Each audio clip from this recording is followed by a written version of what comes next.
Hello everyone, आप सबका स्वागत है। टाइम स्पीड एंड डिस्टेंस का पहला सीट चल रहा है, जिसमें सवाल नंबर 28 तक हम लोग पिछले क्लास में कंप्लीट कर चुके हैं। आज के क्लास में सवाल नंबर 29 से कंटिन्यू करते हैं। ठीक है, आगे बढ़ते हैं। आज के क्लास में सारे सवाल एवरेज स्पीड पर आधारित होंगे। ठीक है, औसत चाल। तो औसत चाल निकालने का क्या फॉर्मूला होता है? पहला तो ये कि औसत चाल को हम लोग कैसे निकाल सकते हैं, कुल दूरी को कुल समय से डिवाइड करेंगे तो औसत चाल निकल के आएगा। और दूसरा ये है कि अगर समान दूरी में चाल, दो तरह का चाल है, एक्स और वाई किलोमीटर प्रति घंटा, तो औसत चाल जो होगा वो क्या होगा, 2xy बट्टा एक्स प्लस वाई। ठीक है, लेकिन इसमें याद रखना है कि दूरी हमेशा समान रहना चाहिए। अगर दूरी बराबर नहीं है तो ये फॉर्मूला लगाने के बाद गलत हो जाएगा। ठीक है, आगे बढ़ते हैं। पहला सवाल है, एक व्यक्ति बिंदु P से Q तक 13 किलोमीटर प्रति घंटा की गति से चलता है, लेकिन 17 किलोमीटर प्रति घंटा की गति से बिंदु Q से P तक वापस आता है। उसकी औसत गति ज्ञात कीजिए। ठीक है, एवरेज स्पीड निकालना है। देखिए, दो बिंदु है P और Q। एक आदमी बिंदु P से Q तक जाता है और फिर Q से P तक वापस आता है। तो हम लोग देख रहे हैं दोनों कंडीशन में इसका जो दूरी है वो बराबर है। जब दूरी बराबर रहे तो एवरेज स्पीड क्या हो जाएगा? एवरेज स्पीड हो जाएगा 2 गुना जाने का चाल, यानी कि जो गया है जिस चाल में 13, और आने का चाल, आने का है 17, और नीचे दोनों को जोड़ के देते हैं। ठीक है, यानी 13 प्लस 17, ये वाला फॉर्मूला। एवरेज स्पीड बराबर हो जाएगा 2xy बटा एक्स प्लस वाई। अभी पीछे हम लोग देखे हैं। अब इसको सॉल्व करते हैं। देखिए, गुना करना है ऊपर, तो 13 दूना 26 हो जाएगा। अब 26 गुना 17 करना है, तो ये 17 छाके 102 बचा 10, 17 दूना 34, 10 44, और नीचे 17 और 13 30 हो जाएगा। तो 3 से इसको डिवाइड करिए, कितना आएगा? 3 से 14 या 42, 2 बचा 22 हुआ, 3 सतह 21, और जीरो है नीचे तो 1 दशमलव यहाँ पर आएगा। तो 14.7 आया है, और उसके बाद डेसिमल आएगा। तो हम लोग ऑप्शन देख लेते हैं, 14.73। ऑप्शन नंबर ए इसका सही आंसर होगा। ठीक है, आगे बढ़ते हैं। सुनील मुंबई से दिल्ली 60 किलोमीटर प्रति घंटा की गति से जाता है और x किलोमीटर प्रति घंटा की गति से वापस आता है। इस यात्रा के दौरान उसका औसत चाल 48 किलोमीटर प्रति घंटा है। तो x का मान क्या है? ठीक है, देखिए, पिछले सवाल में जाने और आने का चाल दिया था, एवरेज स्पीड पूछ रहा था। इसमें क्या है कि जाने का चाल है, आने का चाल नहीं है, और औसत चाल इसका दिया हुआ है, तो आने का चाल पूछ रहा है। तो यहाँ पर फॉर्मूला लगाते हैं। देखिए, एवरेज स्पीड क्या है? 48। एवरेज स्पीड बराबर क्या करते हैं हम लोग? 2 गुना जाने का चाल यानी 60, और आने का चाल x है तो x देंगे, और नीचे दोनों को जोड़ेंगे, यानी 60 प्लस x हो जाएगा। अब इसको कटाइए, 12 से 4 बार में, 12 से 5 बार में, 2 से 2 बार में। ठीक है, अब नहीं कटेगा। ये 60 प्लस एक्स इस तरफ आएगा तो गुना हो जाएगा, यानी 60 दुना 120, फिर x गुना 2, 2x हो जाएगा यहाँ पर, बराबर इधर बचेगा 5x। तो यहाँ से 2x को इस तरफ भेजेंगे, 3x बचेगा। ठीक है, यानी 3x बराबर 120 हुआ। 3 से इसको कटा दीजिए 40 बार में, तो x का मान कितना आया? 40, यानी वो 40 किलोमीटर प्रति घंटा की गति से वापस आता है। तो ऑप्शन नंबर बी इसका सही आंसर होगा। आगे बढ़ते हैं। एक व्यक्ति साइकिल पर कुल 150 किलोमीटर की दूरी तय करता है। पहले 3 घंटों के लिए गति 30 किलोमीटर प्रति घंटा थी, और शेष यात्रा के लिए यह घटकर 15 किलोमीटर प्रति घंटा हो गई। उसकी औसत गति क्या है? ठीक है, तो यहाँ पर दूरी के बारे में कुछ नहीं कहा गया है, दूरी बराबर है कि नहीं है। तो हम लोग देखेंगे यहाँ पर क्या कह रहा है कि 150 किलोमीटर का दूरी तय करता है, और पहले 3 घंटा में उसका जो स्पीड है वो क्या रहता है? 30 किलोमीटर प्रति घंटा। तो हम लोग देख रहे हैं यहाँ पर कि पहले 3 घंटा में उन्होंने कितना दूरी तय किया है, वो कैसे निकालेंगे? चाल गुना समय। तो चाल है 30 और समय है 3 घंटा, तो दूरी हो जाएगा 30 या 90 किलोमीटर, जबकि टोटल दूरी है 150। तो शेष दूरी कितना बचा? शेष बच गया 150 माइनस 90, यानी कि 60 किलोमीटर। ठीक है, अब ये 60 किलोमीटर दूरी जो है, क्या कह रहा है यहाँ? शेष यात्रा के लिए यह घटकर 15 किलोमीटर प्रति घंटा हो गया, यानी अब जो इसका स्पीड है वो कितना हो गया है? 15 हो गया है। तो शेष यात्रा को कवर करने में जो समय लगा है वो कितना लगा है? वो लग गया है, दूरी बचा है 60, और बाकी का चाल कितना है? 15। 15 से इसको डिवाइड करेंगे तो कितना आ जाएगा? 4 घंटा। ठीक है, अब औसत गति निकालना है, तो औसत गति के लिए क्या चाहिए? औसत गति के लिए चाहिए कुल दूरी बटा कुल समय। कुल दूरी यहाँ पर दिया हुआ है 150 और कुल समय कितना हो गया देखिए, पहले तो यहाँ 3 घंटा चला है, उसके बाद लास्ट वाला जो दूरी बचा है वो कितना समय लगा है यहाँ पर 4 घंटा, तो कुल समय हो गया 3 और 4 7 घंटा। तो 7 से इसको डिवाइड करेंगे तो कितना आएगा, 7 दूना 14 बचा 1, 7 1 का 7, 7 चौके 28, ठीक है 21.4 आ रहा है। तो ऑप्शन नंबर ए इसका आंसर होगा, ठीक है 21.43 किलोमीटर प्रति घंटा। ठीक है, आगे बढ़ते हैं। एक टैक्सी कैब 50 किलोमीटर प्रति घंटा की गति से 50% दूरी तय करती है, 40% 40 किलोमीटर प्रति घंटा की गति से और शेष 20 किलोमीटर प्रति घंटा की गति से तय करती है। पूरी यात्रा के लिए औसत गति क्या है? ठीक है, तो देखिए यहाँ पर दूरी जो है परसेंटेज में दिया हुआ है। पहला दूरी है 50%, दूसरा कवर किया है 40% और तीसरा शेष। शेष कितना बचा? देखिए 100% दूरी होगा जिसमें 50 40 90 हो गया, तो बचा शेष कितना 10%। तो इसको कटाइए और रेशियो लीजिए, कितना आएगा 10 से कटाएंगे 5 बार में, 10 से कटाएंगे 4 बार में, 10 से कटाएंगे 1 बार में। ये आ गया है दूरी का अनुपात। तो इसको जब हम लोग बेसिक से बनाएंगे तो क्या करना पड़ेगा, इसको x के टर्म में मानना पड़ेगा। यानी पहला दूरी हो जाएगा 5x, दूसरा हो जाएगा 4x, तीसरा हो जाएगा x। फिर इसको, ये तो कुल दूरी हो गया, अब कुल समय चाहिए। तो कुल समय निकालने के लिए क्या करेंगे, पहला दूरी जो था 5x, पहला दूरी को पहला चाल यानी 50 किलोमीटर से डिवाइड करेंगे। फिर दूसरा चाल यानी दूसरा दूरी 4x को दूसरा चाल कितना है 40 किलोमीटर। उसके बाद तीसरा दूरी है x और इसका चाल है 20 किलोमीटर, तो 20 से डिवाइड करेंगे और इसको सॉल्व करके निकालेंगे, जो आएगा वही होगा एवरेज स्पीड। इसमें काफ़ी ज़्यादा टाइम लग जाएगा सॉल्व करने में, तो हम लोग क्या करेंगे इसको देखिए, यहाँ पर स्पीड लिखिए। पहला स्पीड है कितना 50 किलोमीटर प्रति घंटा, दूसरा स्पीड है 40 किलोमीटर प्रति घंटा और तीसरा स्पीड है 20 किलोमीटर प्रति घंटा। ठीक है, अब यहाँ जो स्पीड दिया हुआ ये सब स्पीड है, तो इसका जो एलसीएम है मान लेते हैं कुल दूरी है, तो कितना होगा एलसीएम 5 चौके 20 यानी 200 इसका एलसीएम हो रहा है।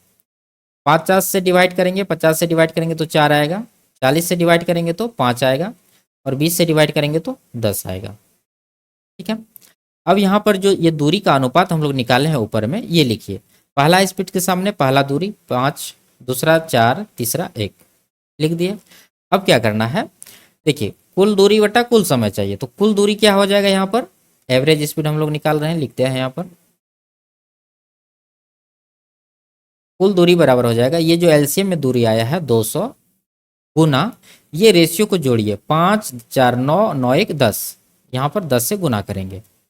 नीचे नीचे क्या आएगा देखिए, पहला जो ये आया था समय, ये स्पीड था, ये दूरी माने थे, डिवाइड करेंगे तो ये समय का अनुपात आएगा। ठीक है, तो इसको इससे गुना करना है, यानी 5 चौके 20 प्लस फिर 5 चौके 20 हो रहा है और फिर तीसरा कितना हो रहा है 10 1 10।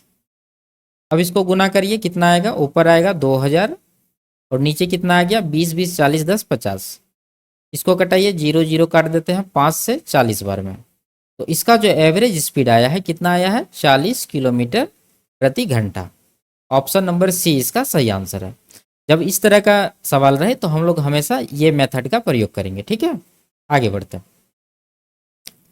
एक व्यक्ति अपनी आधी यात्रा ट्रेन से 70 किलोमीटर प्रति घंटा की गति से तय करता है, शेष यात्रा का आधा हिस्सा बस से 40 किलोमीटर प्रति घंटा की गति से और शेष 10 किलोमीटर प्रति घंटा की गति से साइकिल से तय करता है।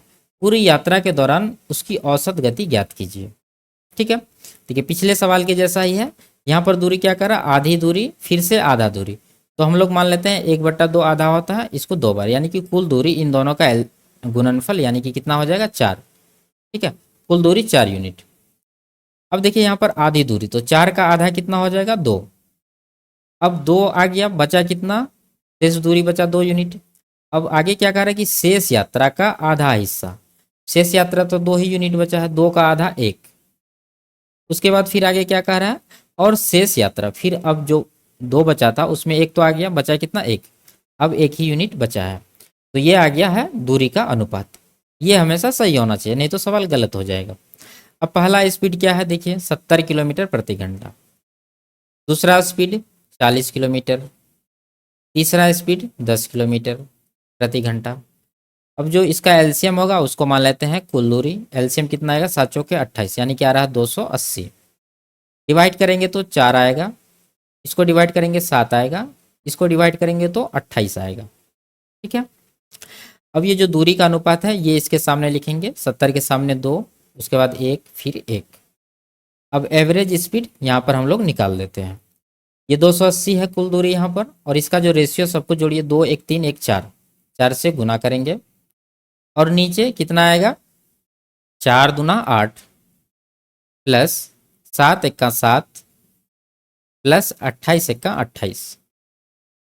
ऊपर आ गया 280 गुना 4, और नीचे आया 8 7 15 और 28 43। ठीक है, नीचे आ गया 43, ऊपर गुना करिए, 28 दूना 56 दूना 112 पर 1 जीरो 1120। अब इसको डिवाइड करना है, वही इसका आंसर होगा। तो भाग देते हैं यहाँ पर 43 को, 43 से 1120 को भाग देना है। तो 2 बार में जाएगा 86, बचेगा 6, और यहाँ पर 2 26, 260 हुआ। 4 से 6 बार में जाएगा, कितना हो जाएगा 258, बचा 2। ठीक है, 26 पूर्णांक में आ रहा है, तो ऑप्शन नंबर ए में है 26.05। तो यहाँ पर आएगा कितना, 26.05 किलोमीटर प्रति घंटा, जो कि इसका सही आंसर है। आगे बढ़ते हैं। दो स्थान ए और बी के बीच की दूरी और स्थान बी और सी के बीच की दूरी का अनुपात 3:5 है। एक व्यक्ति ए से बी तक x किलोमीटर प्रति घंटा की गति से और बी से सी तक 50 किलोमीटर प्रति घंटा की गति से यात्रा करता है। यदि पूरी यात्रा के लिए उसकी औसत गति 40 किलोमीटर प्रति घंटा है, ठीक है, एवरेज स्पीड दिया हुआ है, तो x-10 अनुपात x+1 का मान क्या है। ठीक है, तो हम लोग निकालते हैं। दूरी का अनुपात यहाँ दिया है, नहीं निकालना होगा। तो पहला जो चाल है वो क्या है, ए से बी तक देखिए x किलोमीटर से गया है, और फिर बी से सी तक 50 किलोमीटर प्रति घंटा से गया है। इन दोनों का एलसीएम कितना हो जाएगा, 50x। x से इसको डिवाइड करेंगे तो 50 आएगा, और 50 से इसको डिवाइड करेंगे तो x आएगा। ठीक है, अब दूरी का अनुपात है 3:5, तो यहाँ पर हम लोग लिखते हैं 3:5।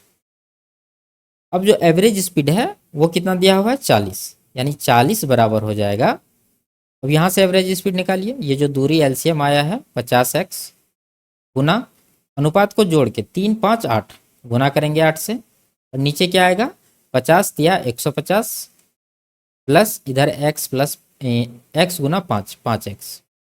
ठीक है, अब इसको कटाना, 0 0 काट देते हैं 4 से 2 बार में। अब नहीं कटेगा, इधर आ गया कितना, 150 प्लस 5x बराबर इधर आ गया 5x, 5 दूना 10x। ठीक है, 10x। तो 5x को इस तरफ भेजेंगे, तो 10 - 5 5x बचेगा। 5x बराबर 150, 5 से इसको कटा दीजिए 30 बार में, तो x का मान कितना आ गया है, 30। तो x का मान नहीं पूछ रहा है, पूछ क्या रहा है, x-10 और इसका अनुपात। तो x-10 कितना होगा, x का वैल्यू 30 आया है, 30 - 10 20, और नीचे हो जाएगा 30 और प्लस 1 31, यानी 20:31 इस सवाल का आंसर होगा। ऑप्शन नंबर बी इसका सही आंसर। आगे बढ़ते हैं। एक ऑटो रिक्शा क्रमशः 10 किलोमीटर प्रति घंटा, 20 किलोमीटर प्रति घंटा, 30 किलोमीटर प्रति घंटा और 40 किलोमीटर प्रति घंटा की गति से बराबर 4 क्रमागत 10 किलोमीटर की दूरी तय करता है। इस दूरी पर ऑटो रिक्शा की औसत गति क्या है। ठीक है, देखिए यहाँ पर क्या कह रहा है कि दूरी बराबर है, चारों दूरी बराबर है, तो अनुपात 1:1 का आ जाएगा सबका। चाल लिखते हैं, पहला का चाल है 10 किलोमीटर, दूसरा का 20 है, तीसरा का 30 है, और चौथा का 40 है। इन चारों का एलसीएम कितना हो जाएगा, चारों का एलसीएम हो जाएगा 120। इसको डिवाइड करिएगा तो कितना आएगा, 12, इसको 6 आएगा, 30 चौके 120, इसका 4 आएगा, इसका 40 दिया 120, 3 आ गया। अब चारों दूरी का जो अनुपात है 1:1 होगा, तो पहला के सामने भी 1 लिखेंगे, दूसरा के सामने भी 1, तीसरा के सामने भी 1, चौथा के सामने भी 1। एवरेज स्पीड निकालना है, तो एवरेज स्पीड क्या हो जाएगा, ये जो एलसीएम आया है 120 गुना सब रेशियो को जोड़ के, तो टोटल को जोड़ने के बाद कितना आएगा, 4, और नीचे आएगा क्या, 12 Ekka 12 plus 6 Ekka 6 plus 4 Ekka 4 plus 3 Ekka 3। ठीक है, ऊपर आ गया कितना, 12 चौके 48, 480। और नीचे आएगा 12 6 18 4 22 3 25। 5 से कटाइए, 5 बार में 5 से कटाइए, 5 9 45, 5 6 30, 96/5। फिर इसको डिवाइड करते हैं 5 से, 19/95 यानी 19.2 किलोमीटर प्रति घंटा इसका जो है एवरेज स्पीड निकल कर आया है। ऑप्शन नंबर ए इसका सही आंसर है। आगे बढ़ते, एक कार 80 किलोमीटर प्रति घंटा की गति से 450 किलोमीटर चलती है और फिर यह अन्य 350 किलोमीटर की दूरी तय करने के लिए अपनी गति को 90 किलोमीटर तक बढ़ा देती है। कार की औसत चाल ज्ञात कीजिए। देखिए, पहला जो दूरी है 450, उसका स्पीड क्या है, 80 है। पहले डिस्टेंस का रेशियो ले लीजिए। देखिए 450, दूसरा है 350, कटाएंगे तो 9:7 आएगा। ठीक है, ये आ गया दूरी का अनुपात। अब पहला का स्पीड है 80 और दूसरा स्पीड है 90। कुल दूरी एलसीएम मान लीजिए 720 एलसीएम आएगा। डिवाइड करेंगे 9 आएगा, यहाँ पर डिवाइड करेंगे तो 8 आएगा। ठीक है, अब ये दूरी का अनुपात है वो यहाँ पर लिखिए, 9 और 7। तो यहाँ पर एवरेज स्पीड पूछ रहा है तो वो कितना हो जाएगा। देखिए ये जो एलसीएम आया है 720 गुना इन दोनों रेशियो को जोड़ेंगे, 9 7 16 और नीचे 9 गुना 9 81 प्लस 8 गुना 7 56। तो ऊपर कितना आ जाएगा, गुना करिए, 0 16 दूना 32 बचा 3, 16 7 112 3 115 और नीचे आएगा 8 5 13 130 और 7 137। ठीक है, 137 से ये नहीं कटेगा तो हम लोग क्या करेंगे, यहाँ पर डिवाइड करेंगे, 137 11 52 10। ठीक है, तो ये कितना बार में लग जाएगा, 13 8 104, 8 बार में लगेगा। 8 7 56 बचा 5, 8 3 24 5 29 बचा 2, 8 1 8 10, 8 2 10। ठीक है, यहाँ पर 6 बचा, यहाँ पर 5 और यहाँ 0 आएगा, 56 हुआ 560, ये कट जाएगा 4 बार में। 4 7 28 बचा 2, 13 चौके 52 2 54। ठीक है, बच गया 12 शेष। फिर पॉइंट देंगे, दशमलव आएगा। तो यहाँ पर 84 पूर्णांक में आ रहा है। ऑप्शन नंबर सी इसका सही आंसर होगा। ठीक है, 84 किलोमीटर प्रति घंटा यहाँ पर कर रहा है, पूर्णांक में आंसर देना है। आगे बढ़ते, तो ये लास्ट सवाल था। वीडियो आपको कैसी लगी कमेंट में ज़रूर बताइए। अच्छी लगी तो वीडियो को लाइक और चैनल को सब्सक्राइब कर दीजिए। फिर मिलते हैं अगले क्लास में, तब तक के लिए बाय बाय, टेक केयर।